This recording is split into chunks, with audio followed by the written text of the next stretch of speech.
ইমাম মাহদী আবার কখন আসবে? আমরা তো বুঝলাম ইমাম মাহদী আসবেন তারপরে দাজ্জাল, তারপরে ঈসা আলাইহিস সালাম, তারপরে খেলাফা, এই তো। তাহলে ইমাম মাহদী আবার কখন?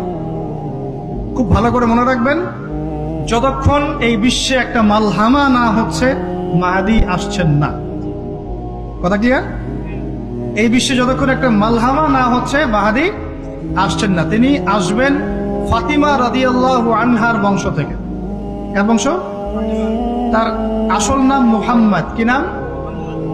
তার নাক উঁচু, নাক একদম উঁচু, খাড়া, কপাল চওড়া, চেহারার গড়নটা আমাদের নবী সাল্লাল্লাহু আলাইহি ওয়াসাল্লাম। তার বাবার নাম হবে আব্দুল্লাহ, তার মায়ের নাম হবে আমিনা। তিনি দায়িত্ব নিতে চাইবেন না, তিনি দায়িত্ব নিতে চাইবেন না। তিনি দায়িত্ব না নেওয়ার জন্য মদিনা থেকে পালিয়ে মক্কায় চলে আসবেন। ভয়ে আমাকে দায়িত্ব দিও না, এই ভয়ে। ও তিনি আরবি ভাষায় কথা বলবেন, বাংলা ভাষায় না। এই কাবা ঘর যেটা আমরা তাওয়াফ করি, এখানে যে হাজারে আসওয়াদ আছে না, আর এই যে হাজারে আসওয়াদ আর মাকাম ইব্রাহিম, এই দুটো জায়গার মাঝামাঝি মানুষ তাকে চিনে ফেলবে। এই তো মাহদী। তার হাতে মানুষ বয়াত নেবে 313 জন। কতজন?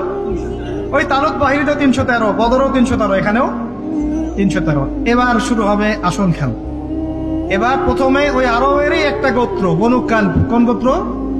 এই বনু কালব এই ইমাম মাহদীর বিরুদ্ধে যুদ্ধ করবে। আর মাহদী এই যুদ্ধে জয়লাভ করবেন ইনশাআল্লাহ। তারপরে সিরিয়া, শাম থেকে, শাম মানে শুধু সিরিয়াই না, ওই পুরো অঞ্চলটাই শাম, ওখান থেকে একটা দল আসবে এই মাহদীর সাথে যুদ্ধ করার জন্য। আল্লাহ পাক তাদেরকে মক্কা মদিনার মাঝখানে বাইদা নামক জায়গায় ধসিয়ে দেবে। কোন জায়গা?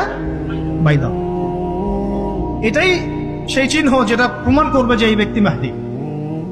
কথা বুঝতে পারছি? এরপরে মুসলমানদের আর কোনো পতন নাই, আর পিছনে ফিরে তাকানোর কোনো সুযোগ নাই। মুসলমানরা আর মাথা নিচু করবে না ইনশাল্লাহ কোনোদিনের জন্য। তারপর চলতে থাকবে খালি ইসলামের বিজয় আর বিজয় আর বিজয় আর বিজয়। আল্লাহু আকবার। এভাবে চলবে। তবে মাহদী কখন আসবেন? আগে মালহামা, তারপর মাহদী। মালহামা কি তাহলে? এটা হচ্ছে একটা বিশাল যুদ্ধ। এটা কি? কেমন যুদ্ধ? নবীজি বলেছেন, এই রোমকরা, ইউরোপিয়ানরা তোমাদের সাথে অচিরেই চুক্তি ভঙ্গ করবে এবং 80টা পতাকা নিয়ে তোমাদের বিরুদ্ধে ওরা যুদ্ধ করবে। এই মালহামাটা হবে ইরাকের ফোরাত নদীর নিচেই হোক আর পাশেই হোক, আল্লাহ ভালো জানেন। ওখানে সোনার পাহাড়কে কেন্দ্র করে। কি কেন্দ্র করে? এই সোনা মানে সত্যিকারের সোনাও হতে পারে, অথবা তেলও হতে পারে, আল্লাহ ভালো জানেন। তেল তো এখন সোনার জায়গা দখল করেছে, করে নাই? এই বিশ্বে তো সোনা চলে না, কি চলে? তেল।